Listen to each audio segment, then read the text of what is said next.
Okay, that is a very tough act to follow. Let's just start there. Let's admit that. But in my terminology, I would identify what just happened here, but much more importantly, what happened in the field as fearlessness, right? As the willingness to go with your instinct and speak up and do what's right for the greater good in that moment. And that's not normal, right? That's not, in fact, what most people at work, and as we heard, that's not what most people at work are doing. So I've been studying something that I long ago thought was so very small, this topic of what I call psychological safety at work, and what recently has begun to seem very big, or at least it's a core element of a good workplace. And I think it's also a core element of good care. And it may be, this is not something I've thought much about in the past, but it may be a core element of compassionate care. So let's dive in, right? So how did this all begin? Long ago, and I do mean long ago, so I guess it's 27 or so years ago, I was fortunately, for me, invited to be part of a groundbreaking study on medical error in two teaching hospitals that I shall not name. They shall remain here with the pseudonyms Memorial and University. Now, how did I get involved? I was a first-year PhD student in organizational behavior at Harvard, and my advisor was Richard Hackman, and he had done some very important research in the aviation industry. And what he had shown was, and some of you are likely familiar with this work because it's been picked up in the healthcare world, but what he had shown was better teams in the cockpit make fewer errors. And some of those errors are, of course, life-threatening errors. And so when Lucian Leap and David Bates here at Harvard decided that they wanted to do a groundbreaking study of medical error back in the early 90s, they came to Richard Hackman and said, "Will you help?"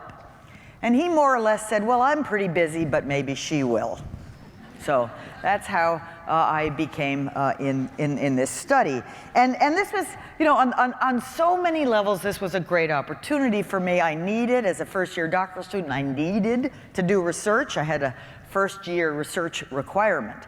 And the beauty of this study was that trained medical professionals would be, on a daily basis, going to a handful, in this case 8 patient care units in these 2 hospitals, and collecting error rates, right? They could do that, I couldn't, or collecting errors, which would later be expressed in terms of 1,000 patient days. I couldn't do that, but what I could do was administer a team survey whose purpose was to assess the properties of these patient care units, these small to medium-sized work units that, of course, work 24/7 and so on. And I would assess various team attributes. And I would then wait 6 months and correlate my data with their data. And of course, like in the aviation setting, I expected to find that better teams, according to a long-validated survey instrument, would have fewer errors, right? Not a terribly surprising hypothesis. But I thought I'll get a little paper out of it, and that will be good.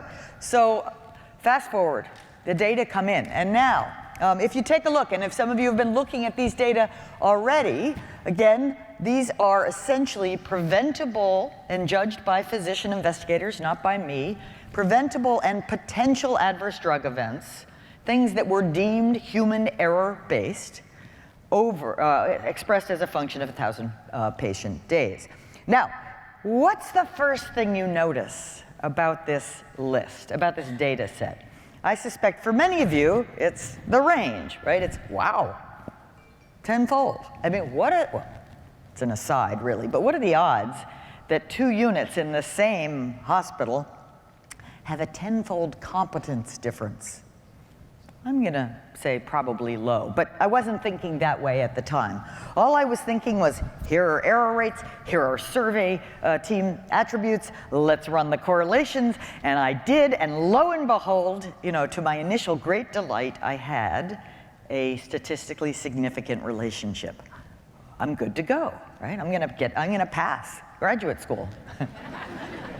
And then I noticed that relationship, I noticed this pretty quickly, was in the wrong direction, right? Aviation aside, right? It was in the wrong direction. What my data were suggesting was that better teams made not fewer, but more errors.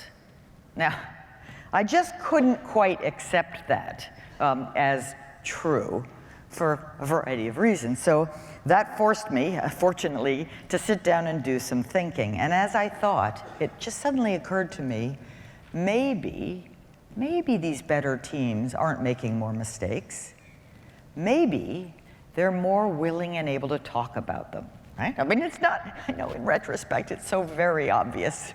But at the time, it was a kind of an aha. And as I approached Doctors Leap and Bates with this new idea I had, they were, you might be surprised to hear this, not happy to hear from me. I guess some of you realize why. I mean, their entire modus operandi was, we, NIH funding, we are finding the definitive error rate. And I was suggesting, no, you're not. That in fact, you're finding a systematically biased error rate, and that it might be biased by something as peculiar as interpersonal climate. I didn't have that word then, but that's what I was saying. I'm like, if some people, if there's a kind of reporting climate over here and not over here, that would give you lousy data. Okay, anyway, ultimately they came around, but their skepticism forced me to work very hard. And I'll spare you the whole story, but forced me to work hard to show that there was at least plausibility for my new hypothesis. Now, you can now readily recognize that the question at the top of this slide, which unit is the safest, is a trick question, right? And the answer is, we don't know. But it's certainly not the easy answer. It's not Memorial 3, sorry. Okay, so what I was beginning to suspect, and by the way, if you were wondering how I did sort this list, because it sort of looks like I went from biggest to smallest, and then I got confused in the middle, right? Harvard, not MIT. Well, that's actually not what's going on. What's going on here is I had to send independently a research assistant who was blind to the error data, blind to the team survey data, and blind to my new hypothesis to go study these units. And this is essentially his rating of the openness of the climate of each unit. He said, they're really different. I said, good, tell me more. He told me a lot more. And then I said, can you rank order them? And he said, I think I can. And he showed me the qualitative data that he was using to do that. And I know you can see this without my help, but this is a Spearman rank order correlation of 0.98, right? Most of you had that in your heads, right? Okay, so anyway, the point being, the interpersonal climate matters. And the reason I was so interested in this study in the first place is that I was interested in learning. I had this aspiration to sort of help understand what creates a learning organization. And it seemed to me that job one is you're able to talk about mistakes. You're able to talk about that which isn't working. So fast forward, this obviously was not a definitive, it was publishable, but not a definitive study of this phenomenon by any means, by any stretch of the imagination. And so I had to sort of set out my next study to design this on purpose, to say, do teams within the same strong organizational structures and climates, do they vary in interpersonal climate, which I later called psychological safety? And if so, is it correlated with things we care about, like learning behaviors and performance? And the short answer to those many questions was yes.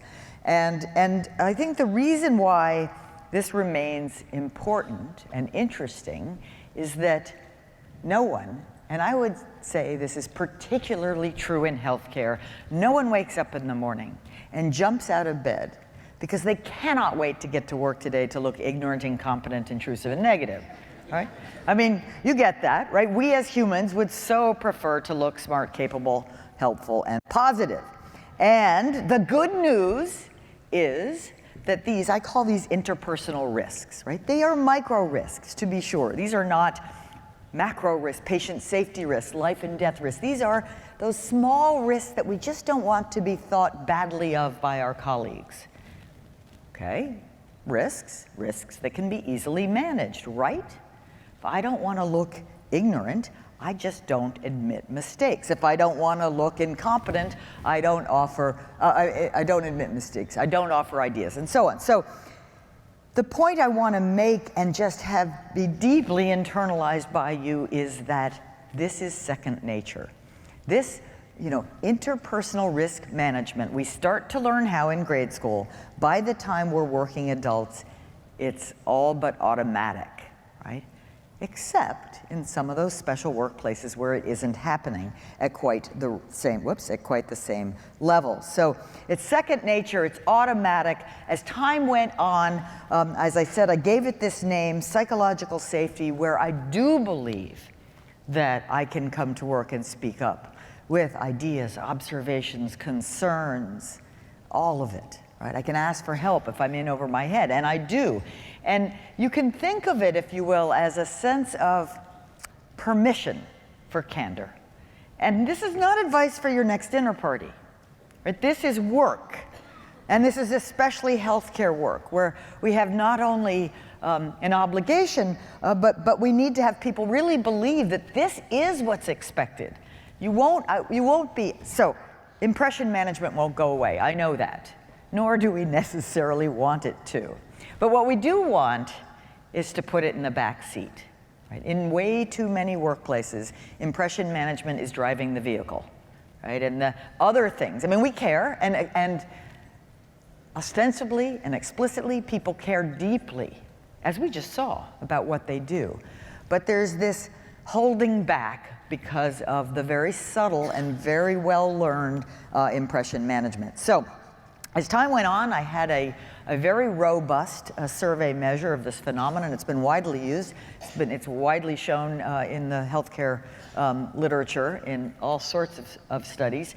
But one early one I just wanted to tell you about. It took place, Ingrid Nemhard, who's now a professor at Wharton in healthcare management, was a PhD student with me. And we studied, with help from the Vermont-Oxford Network, we studied 26 NICUs, neonatal intensive care units, in 26 North American hospitals, US and Canada.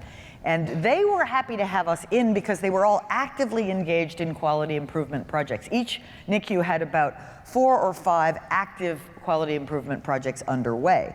Of course, among other things, we asked people to fill out a survey that included a measure of psychological safety. And lo and behold, your role was a statistically significant predictor of the extent to which you felt your voice was welcome at work.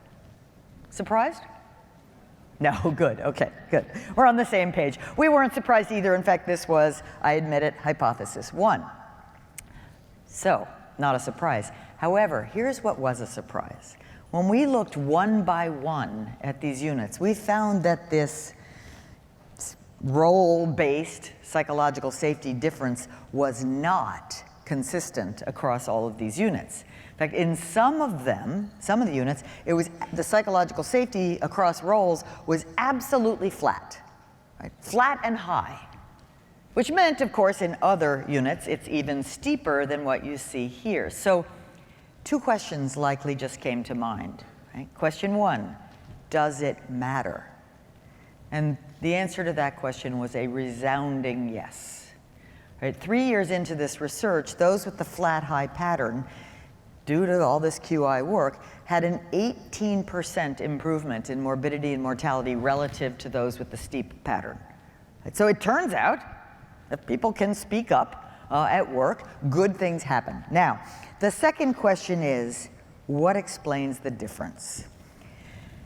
And the answer to that is so simple, right? So simple and so hard, which was leadership. And in this case, it was others' ratings of the medical directors were as being inclusive and listening and, in a sense, aware of his or her own fallibility made all the difference. When those leaders were rated as inclusive, you got the flat. When they weren't, you got the steep. So the takeaway is, status differences across roles are not in their own right. Hierarchy in its own right is not a bad thing. It's entirely how it's handled, and especially by those with more of it. So this is a phenomenon I've documented in many, many workplaces, but I want to be clear here, this is not just the front lines of care. Right? This happens at the very top. This happens among the most senior executives you can possibly imagine. This is a top management team, and we know that why. You got it. You got it. All men. I could take it a step further. All white men.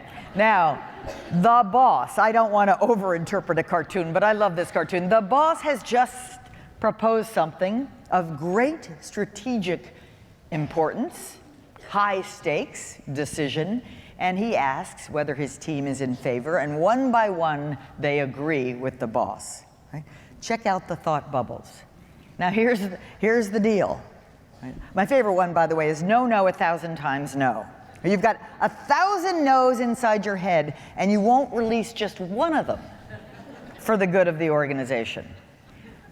The cartoon is funny because it mocks something we all understand about human nature. I think, by the way, all good cartoons sort of find that little nugget of human nature that needs to be pointed out. But dare I say it, in real life, you cannot see the thought bubbles, but they're there, right? And so, of course, if the more psychological safety you have, the more the thought bubbles and what's coming out are aligned. This is a big gap here. So. I've been studying this. My new book is called The Fearless Organization. I want to be so clear with you. I'm not talking about reckless. I'm not talking about encouraging people to do wild-eyed things. I'm talking about something so very simple and very important, which is just speaking up, raising your hand, jumping in. So psychological safety, put in the simplest terms, is about lowering the threshold for voice. It's not about putting it at zero. It's not that we want to hear every single thought that floats through your head. God, no. It's that most of us in most workplaces are putting it too high. Right? We're holding back, and we're holding back when we shouldn't. But some of you may be thinking, yes, but wait, doesn't fear at work, doesn't that motivate people to work hard?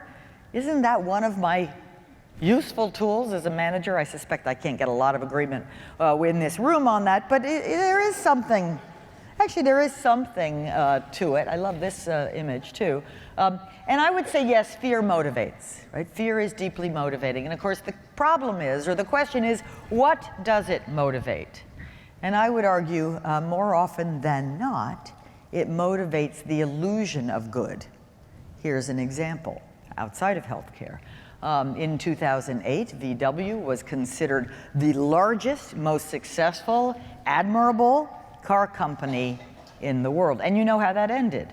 And what we later understand, of course, about this story is that VW wasn't good, it was looking good. So there's an organizational analog to this individual phenomenon I'm describing. Now, you don't want headlines like this ever in the newspapers about your organization, and fear is a risk factor to producing them. So this was CEO Martin Winterkorn, a senior executive interviewed, reports there was always a distance, a fear and a respect. By the way, I do not like the equation of those two things. I think respect is something very important and not fear-based. But if he would come and visit you, or you had to go see him, it could be quite scary. And if you presented bad news, God forbid, then it could become unpleasant and loud and demeaning. This is a risk factor, let's put it that way. This is not a healthy workplace. So I call it a recipe for failure, which is stretch goals and closed ears. And by the way, I'm a big fan of stretch goals, right? You please have them, aim high. And if you have them, you must have open ears. And everyone must know that you have open ears. So what we know, in a nutshell, fear motivates hiding. And in healthcare, this can be catastrophic, as we have seen. So I want to move forward and just say, well, actually, Mark Costa, who came to my class this last spring at Harvard Business School, he's an alum of the school, and he came, and he's CEO of Eastman Chemical, which is in Kingsport, Tennessee. And he came to my class and said this remarkable thing. I asked his permission to share it. He said, your greatest fear as CEO, you know, once you get that top job, he says, people start sort of just interacting with you differently. And he said, your greatest fear, and I love that he said this, is you don't know what's going on. That should be your greatest fear, right? Not looking good, not all the rest, but that people might not come forward, and so he has to go out of his way to make sure it's psychologically safe. I call this a recipe for success, right? Stretch goals and open ears. So I ask you in this room, do you know who finds you scary? It is quite possible that you don't. Most of us don't think of ourselves as scary. I thought it was very smart that Mark realized he, or at least the office he occupied, might be scary. So this is the reality that is new in some sectors. In healthcare, you've confronted it always, right? And the US Army War College coined this term to capture this reality of volatility and uncertainty and complexity and ambiguity with the shorthand VUCA. So in a VUCA world, candor matters more than ever. In your world, candor matters more than ever. So what do we know after 20-odd years of research, my own and others? I want to start with, again, emphasizing psychological safety. This isn't about being nice. It's not even about being compassionate, although I think it's a precondition for compassion. It's not about whining.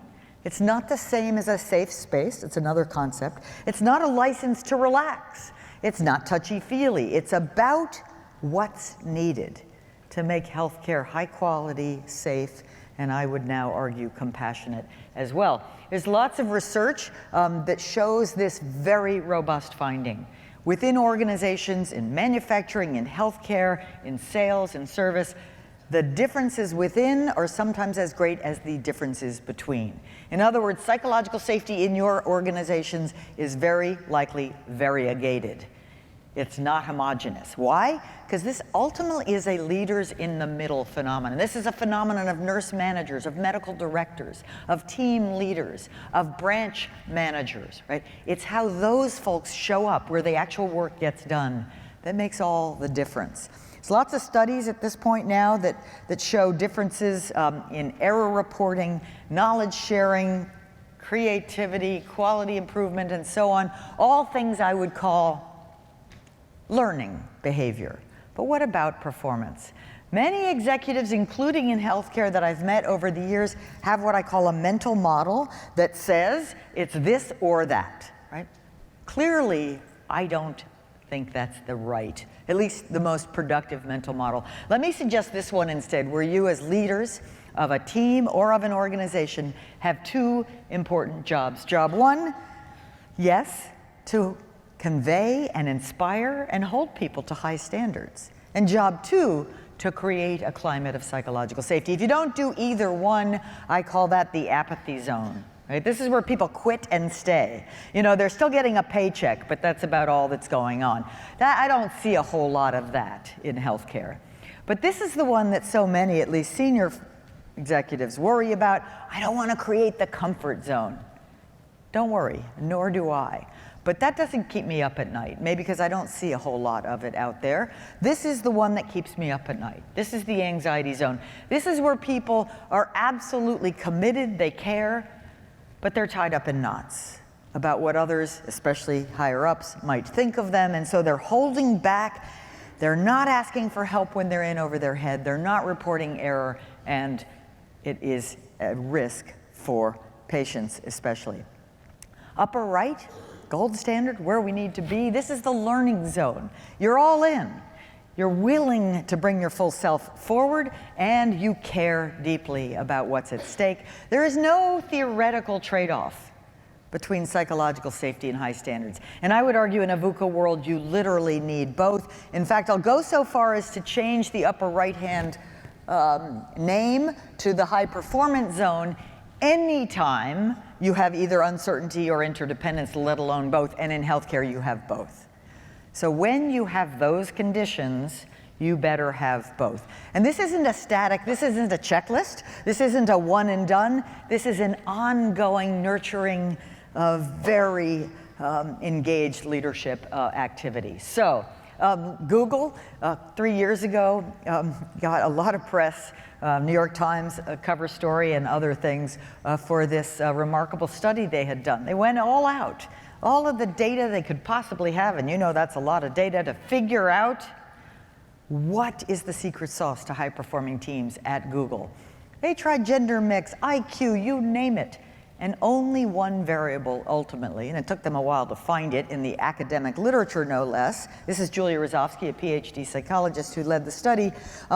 When she and her colleagues encountered the concept of psychological safety, actually in one of my early papers, it was as if, Duhigg writes, everything suddenly fell into place. And I admit, emphasis added, that was not in the original. But it isn't every day, at least for me, that I wake up and the New York Times says that some of my research made everything fall into place at Google. And so I did have to celebrate. But then I started to ponder the dates, right? So this is 2016. The paper in question, and you could link on the online article here, you could click through and get there, was published in 1999. So that is a 17-year gestation rate, which is long even in medicine for this work to have its impact. So I didn't feel quite so good. But you may wonder, and in my remaining time, I want to just say, what do you have to do? And I'm going to say 3 simple things. What do you have to do to make it psychologically safe for others at work? Simple does not mean easy, but frame the work, invite engagement, and respond productively. The first one takes a little bit of explaining.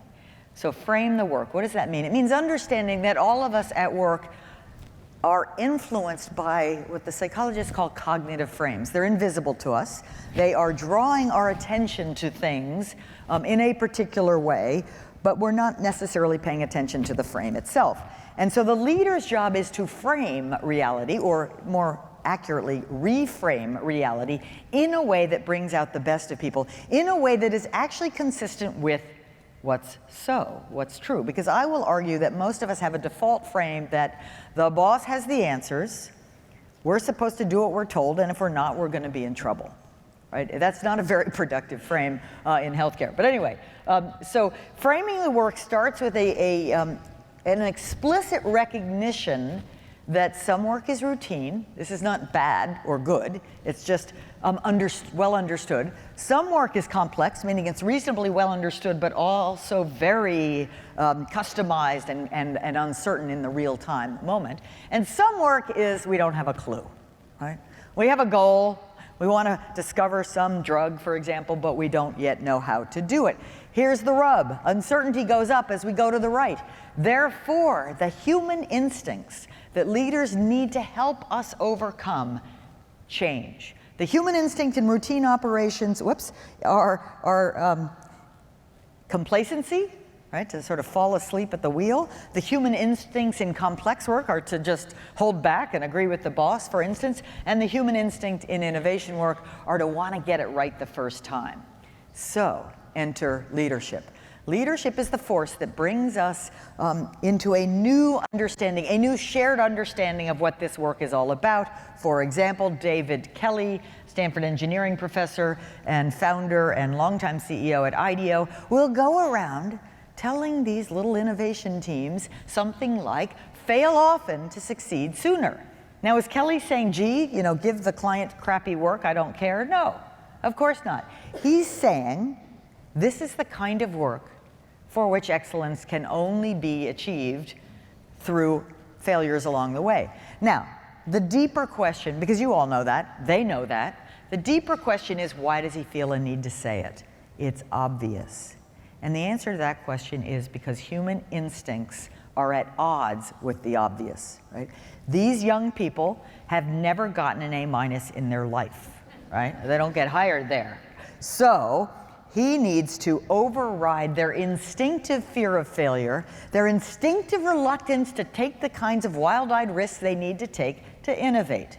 Okay, what about your domain? Well, my favorite framing statement comes from Julie Morath, who was COO at Children's in the Twin Cities for a decade, and she would go around telling anyone who would listen, healthcare by its nature is complex and error-prone. Now, why does she need to say that? Well, she's essentially saying, you know, when things go wrong, and we know they do, whether those are small problems or bigger errors, 9 times out of 10, maybe more, it's not you, it's the system. It's a system breakdown. Why does that matter? Because speaking up saves lives. Speaking up doesn't say, I'm the culprit, punish me. Speaking up says, let's get to the bottom of it. So again, why does she have to say it?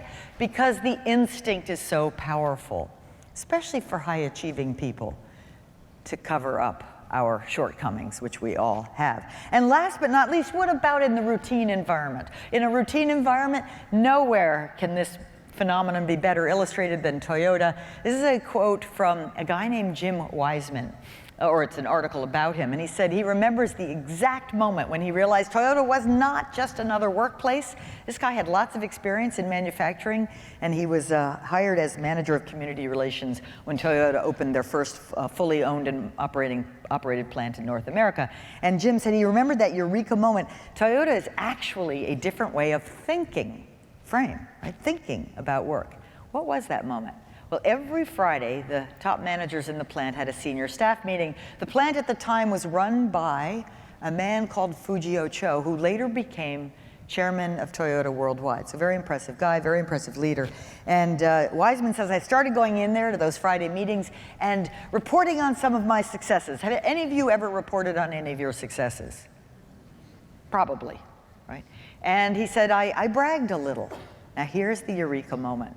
He said, Mr. Cho kind of looked at me. I love this. He says, I could see he was puzzled. Now, by the way, that is an index of culture, right? Those spontaneous reactions that people have about what behaviors are puzzling and what are not. In most organizations, a lower level person boasting is not puzzling, it's normal. Right, so this is a very powerful moment. And Wiseman, to his credit, realizes it, and he suddenly realizes, oh my goodness, they mean it. They're serious about this. And Jim, Cho goes on to say, Jim-san, we know you're a good manager, right? Or we wouldn't have hired you. But please talk to us about your problems so we can work on them together. What's Cho doing? He's framing the work.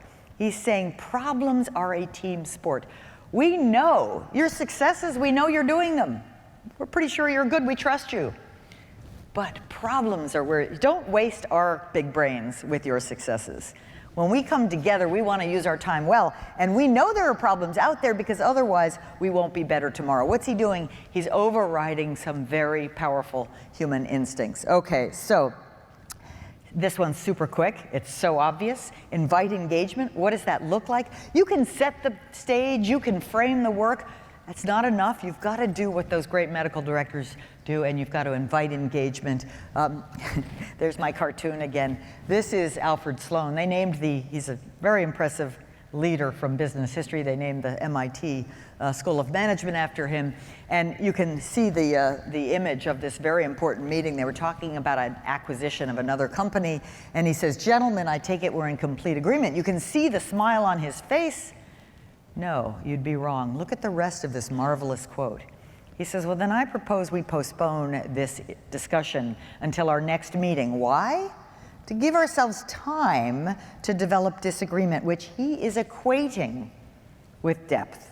If you guys were any good, he says, we would have had dissent. Right? So again, in a funny way, he's also framing the work. He's saying the work of strategic decision-making at the top is the work of dissent, but he's also making it non-optional. Right? And that's important. So what are you seeing out there? One of the most important things you can do is talk about your mistakes. Leaders must go first. This is Ed Catmull, CEO of the phenomenally successful and creative company Pixar. And he says, we as leaders, if we can talk about our mistakes, it makes it safe for others to do the same. And So simply, the most important and the least expensive tool that all of you need is this one. It's called Ask Good Questions. What's a good question? A good question is one that focuses on something that matters. How was the patient last night, right? It's not, hey, what's on your mind? But it's also not yes, no, is everything fine? That's not a good question. So a good question invites care. A good question gives people space to respond. They come in two categories. Category one, what are we missing? They go broad. And category two, what leads you to think so? To go deep, to better understand how you got there. I can't resist bolding this one because so many people ask the following question in top management and other meetings. They say, does anyone have a different view? Wipe that one from your vocabulary. That one, the frame is any one of you brave enough to slow me down? Right? This one says, who has the treasure? I don't know, right? But I know one of you has it. Okay, so last but not least, this is super quick, respond productively. That means you've asked good questions, and people have actually dared to come forward with the good, the bad, and the ugly. What do you do now? Well, a great story from Alan Mulally. Took over, led a phenomenally successful turnaround of Ford Motor Company, which was in deep, deep trouble. Second senior staff meeting, he had told his direct reports to color code their reports, green for good, yellow for caution, red for bad news. Everything was, you got it, green. Right? So finally Mulally says, and listen to this, he says, listen team, we are on track to lose $17 billion, that's a B, dollars this year. That's framing the work, by the way. And then he says, is anything not going well? That's inviting engagement. And then after a deathly pause, Mark Fields raises his hand and says, proceeds to tell a very problematic bad news story about a new model Edge Explorer. And this is the moment where everyone else around the table literally reports having the following thought, okay, he's out of here. Right? They literally thought Mark Fields would be fired for speaking truth to power. That's not what happened. What happened was Mulally put his hands together and started to applaud. Some of them then thought, oh, that's like a sign for the person outside the door to, come in and take Mark. No. And then he said, Mark, thank you for that clear line of sight. Now what can we do to help? That is the formula for a productive response. Appreciate the courage, like thank you. Not thank you, gee, isn't that wonderful? Thank you for the clear line of sight. Now, what can we do to help? Actually, within 12 seconds, 3 executives had volunteered ideas and help, and ultimately the problem was solved. So Mulally says you've got to make honest feedback, and this is nowhere more true than in healthcare, a positive experience. It has to be the red is a gem. My behavior, your behavior, must show in a most sincere way that you welcomed it, right? The gem, the jewel of the clear line of sight. Okay, so creating psychological safety, I will say, is about framing the work, inviting engagement, and responding productively. It's not one and done. It's not a checklist. It's ongoing, small leadership behaviors that make a big and enormous differences. For any more on this, the Fearless Organization, and thank you very much.